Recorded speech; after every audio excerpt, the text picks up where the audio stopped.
Market లో invest చేసి మీ డబ్బులు డబుల్ చేసుకోవాలనుకుంటున్నారా? సుందరరామిరెడ్డి గారి లైవ్ సెమినార్ కి అటెండ్ అవ్వండి.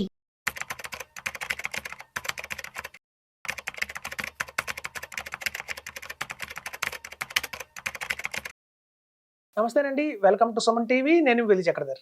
చాలా మంది సింపుల్ రిటైర్మెంట్ ప్లాన్ అడుగుతున్నారండి. ఇవాళ రిటైర్మెంట్ ప్లాన్ అనేది మీద అవగాహన బాగా వచ్చింది, అవేర్నెస్ బాగా వచ్చింది. ఈ మధ్య ఇన్సూరెన్స్ ప్లాన్స్ కూడా ఎలా వస్తున్నాయంటే, మీరు 1 lakh 5 years కట్టండి, అక్కడి నుంచి ఇంకో 5 years ఆగితే మీకు ఎవ్రీ ఇయర్ కూడా 1 lakh అనేది లైఫ్ లాంగ్ ఇస్తాం. అలాంటి పాలసీస్ వస్తున్నాయి. అలాగే ఇన్సూరెన్స్లో రిటైర్మెంట్ ప్లానింగ్ అనగానే చాలామందికి ఈ మధ్య ఎస్ఐపి అండ్ ఎస్డబ్ల్యూపి కాంబినేషన్లో కూడా రిటైర్మెంట్ ప్లాన్ తీసుకోవచ్చు అని తెలిసింది. సో ఎవరికైతే ఒక లాంగ్ టర్మ్ కాకుండా ఒక షార్ట్ టర్మ్లోనే రిటైర్మెంట్ ప్లాన్ కావాలి అంటే, మాకు ఆల్రెడీ 51 years ఉన్నాయి, నెక్స్ట్ ఒక రాబోయే 9 yearsలో మేము రిటైర్ అవుతాము, సో మాకు ఏదైనా ప్లాన్ ఉందా, సో ఇట్లా షార్ట్ టర్మ్లో కావాలా, మంచి రిటైర్మెంట్ ప్లాన్ కావాలి అంటే ఇవి చూడండి, ఒక మంచి ప్లాన్ అయితే ఉంది మనకి మ్యూచువల్ ఫండ్స్లో. అదేంటంటే 8 years, కేవలం మనం 8 years మాత్రమే మనం కనుక ఎస్ఐపి వేస్తే, మనం ఎస్ఐపి ఎంత అమౌంట్ వేస్తామో అది 25,000 కావచ్చు, 50,000 కావచ్చు, ఈవెన్ 1 lakh కావచ్చు. 8 years కనుక మనం కంటిన్యూస్గా ఎస్ఐపి వేస్తే ఎంత అయితే అమౌంట్ మనం ఎస్ఐపి వేస్తామో మళ్ళీ అంతే అమౌంట్ మనకి పెన్షన్ లాగా లైఫ్ టైం వస్తుందండి. అదే ఉన్న బ్యూటీ ఇందులో. కేవలం 8 years మనం ఎంతైతే అమౌంట్ ఎస్ఐపి వేస్తామో 9th year నుంచి కూడా మళ్ళీ సేమ్ అమౌంట్, అది 25,000 అయితే 25,000, 50,000 అయితే 50,000, 1 lakh అయితే 1 lakh మనకి లైఫ్ టైం వస్తుందండి. ఇది ఒక మంచి ప్లాన్ ఉంది, retirement plan from mutual funds. అలాగే మనకి 8 years కాదు, 12 years ఇన్వెస్ట్మెంట్ చేస్తే, సో అదే ఎస్ఐపి కనుక మనం 12 years కంటిన్యూ చేస్తే మనకి డబల్ ద అమౌంట్ వస్తుంది. అంటే మనం 50,000 రూపీస్ ఎస్ఐపి కనుక మనం 12 years వేసుకుంటూ వెళ్తే 13th year నుంచి డబల్ ద అమౌంట్, అంటే మనం పెట్టింది ఎస్ఐపి 50,000 కాబట్టి మనకి 1 lakh అనేది రిటైర్మెంట్ ప్లాన్ పెన్షన్ ద్వారా లైఫ్ టైం పెన్షన్ వస్తుందండి. సో ఇదొక మంచి ఆపర్చునిటీ అయితే ఉంది. అలాగే 15 years కనుక మనం ఎస్ఐపి వేస్తే ఒక అమౌంట్ 50,000 రూపీస్ తీసుకున్నాం ఫర్ ఎగ్జాంపుల్, అదే 50,000 రూపీస్ మనం 15 years కనుక ఎస్ఐపి రూపంలో వేస్తే 16th year నుంచి 3 times, అంటే 1.5 lakh మనకి లైఫ్ టైం కూడా పెన్షన్ లాగా తీసుకోవచ్చు. అలాగే 17 years కనుక వేస్తే, 17 years కనుక ఎస్ఐపి వేస్తే 4 times వస్తుందండి. అంటే 25,000 రూపీస్ ఎస్ఐపికి ఎవరైనా సరే 17 years కనుక వేస్తే 4 times కాబట్టి 1 lakh అనేది మనకి 18th year నుంచి లైఫ్ టైం వస్తుంది. సో అలాగే మ్యాక్స్ టు మ్యాక్సిమం మనం తీసుకుందామని టెన్యూర్, ఒక 19 years టెన్యూర్ కనుక తీసుకుంటే మనకి 5 times of the amount SIP amount వస్తుంది. అంటే 50,000 రూపీస్ ఎస్ఐపి కనుక ఎవరన్నా వేస్తే 19 years వేస్తే మనకి 5 times అంటే చూడండి 2.5 lakhs అవుతుంది. సో 2.5 lakhs పర్ మంత్ మనకి పెన్షన్ లాగా పొందొచ్చు. సో అదండి ఒక మంచి కాంబినేషన్లో ఎస్ఐపి కమ్ ఎస్డబ్ల్యూపి అంటాం మనం దీన్ని. సో మ్యూచువల్ ఫండ్స్లో కనుక మనకి ఇట్లాంటి ఆప్షన్ ఉంది. 8 years వేస్తే మనం ఎంతైతే అమౌంట్ వేసామో సేమ్ అమౌంటే వస్తుంది. అదే 12 years వేస్తే కనుక డబల్ ద అమౌంట్ వస్తుంది. 15 years వేస్తే 3 times ఆఫ్ ద ఎస్ఐపి వస్తుంది. 17th year వేస్తే, అలాగే మనకి 17 years దాకా ఎస్ఐపి వేస్తే 4 times of the SIP amount వస్తుంది. అలాగే 19 years కనుక వేస్తే 5 times ఆఫ్ ద ఎస్ఐపి వస్తుంది. సో మనం ఎస్ఐపి ఎంత అమౌంట్ వేస్తామో మనం కనుక టెన్యూర్ పెంచుకుంటూ వెళ్తే మనం అట్లా మ్యాక్స్ టు మ్యాక్సిమం 5 times దాకా కూడా తీసుకోవచ్చు. సో ఒక లాంగ్ టర్మ్లో కనుక బాగుంటుంది. అలాగే షార్ట్ టర్మ్లో కూడా మనకి ఇది అందుబాటులో ఉందండి.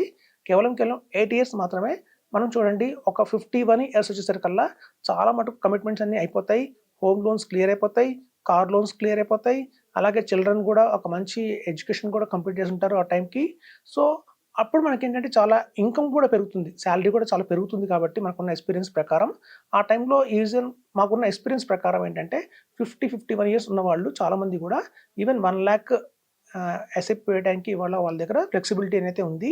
సో చాలా మటుకు, సో ఇట్లాంటి వాళ్ళందరూ కూడా 1 lakh ఎస్ఐపి వేసుకుంటూ వెళ్తే మనకి 9th year నుంచి కూడా అదే 1 lakh మనకి లైఫ్ టైం వచ్చే అవకాశం అయితే ఉంది.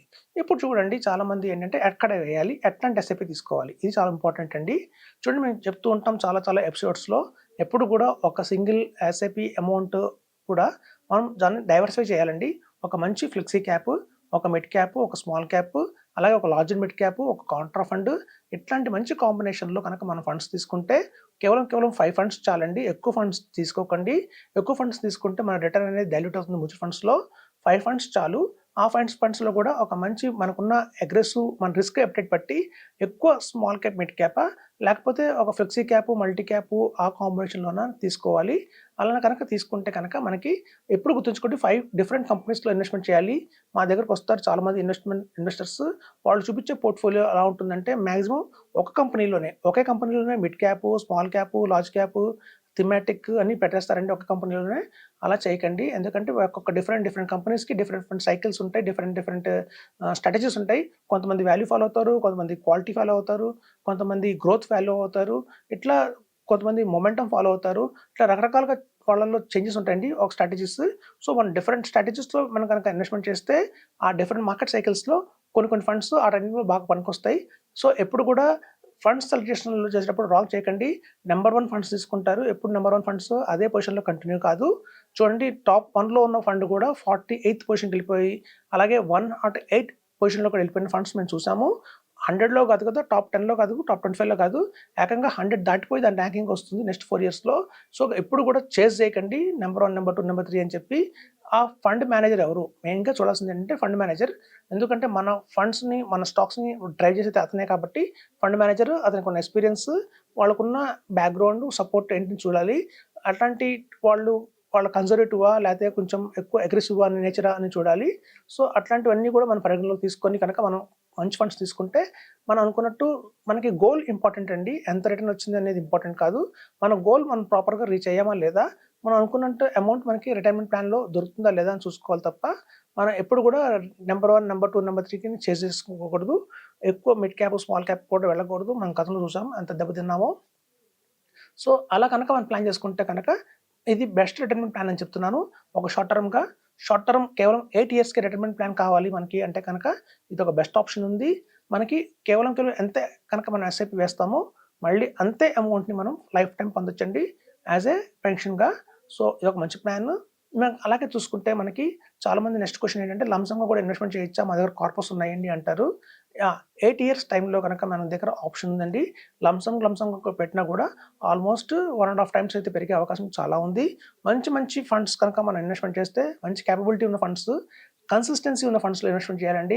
ఒక ఇయర్ నంబర్ 1లో ఉండి ఇంకో ఇయర్ నంబర్ 10కో, నంబర్ 15కో వెళ్ళిపోతే ఫండ్ కాదు. దాన్ని కన్సిస్టెన్సీ అంటారు. అదొక వేవ్‌గా వస్తుంది. సో, మన ఫండ్ హౌసెస్ కూడా ఎలా ఉంటాయంటే మనం ఎట్లయితే large cap, mid cap, small cap అనే 3 కేటగిరీస్ ఉన్నాయో మ్యూచువల్ ఫండ్స్‌లో, అలాగే ఫండ్ హౌసెస్ కూడా కేటగిరీస్ ఉంటాయండి. ఒక లార్జ్‌గా ఉన్న ఫండ్ హౌసెస్ ఉంటాయి. స్మాల్ ఫండ్ హౌసెస్ ఉంటాయి. ఒక మీడియంగా ఉన్న ఫండ్ హౌసెస్ ఉంటాయి. సో, మనం ఎక్కువ కన్సిస్టెన్సీ ఉన్న ఫండ్ హౌసెస్‌ని తీసుకోవాలి. అవి చూడండి ఎప్పటినుంచో ఉన్న ఫండ్ హౌసెస్ ఏవైతే ఉంటాయో అంటే 2000 ఆ ఇయర్ నుంచి ఉన్న ఫండ్ హౌసెస్ ఏవైతే ఉన్నాయో వాటిలో చాలా కార్పస్ ఎక్కువ బిల్డ్ అయిపోయి ఇవాళ ఒక మంచి రేంజ్‌లో ఉన్నాయండి అవి. సో, వాటిలో సాచురేషన్ అయిపోయినాయి. ఎక్కువ రిటర్న్స్ అయితే ఇవ్వలేకపోతున్నాయి. అలాగే కొత్తగా స్టార్ట్ అయిన ఫండ్ హౌసెస్ ఏవైతే ఉంటాయో వాటికి ఇంకా కొంచెం టైం పడుతుంది ప్రూవ్ చేసుకోవడానికి మార్కెట్‌లో. సో, ఒక 5 ఇయర్స్ లోపు కనుక ఏవైతే ఫండ్ హౌసెస్ ఉన్నాయో వాటిలో ఇన్వెస్ట్‌మెంట్ చేయకండి. కొంచెం వెయిట్ చేయండి. వాటిని కేపబిలిటీని, వాటి కాలిబర్‌ని చూసిన తర్వాత మనం అలాంటి ఫండ్స్‌లో ఇన్వెస్ట్ చేసుకోవాలా చేయొద్దా అనేది మనం డెసిషన్ తీసుకోవచ్చు. మనం ఎక్స్‌పెరిమెంట్ చేయకూడదు మన ఇన్వెస్ట్‌మెంట్‌తో అని చెప్తున్నాను. సో, ఏవైతే మీడియంగా ఉన్నాయో ఫండ్ హౌసెస్ అట్లాంటి ఫండ్ హౌసెస్‌లో కనుక ఇన్వెస్ట్‌మెంట్ చేస్తే మన గోల్‌ని ఈజీగా రీచ్ అవుతాము. వితౌట్ ఎనీ మనకి వాలటిలిటీ లేకుండా కూడా మన ఫండ్స్ బాగుంటాయని చెప్తున్నాను. Thank you.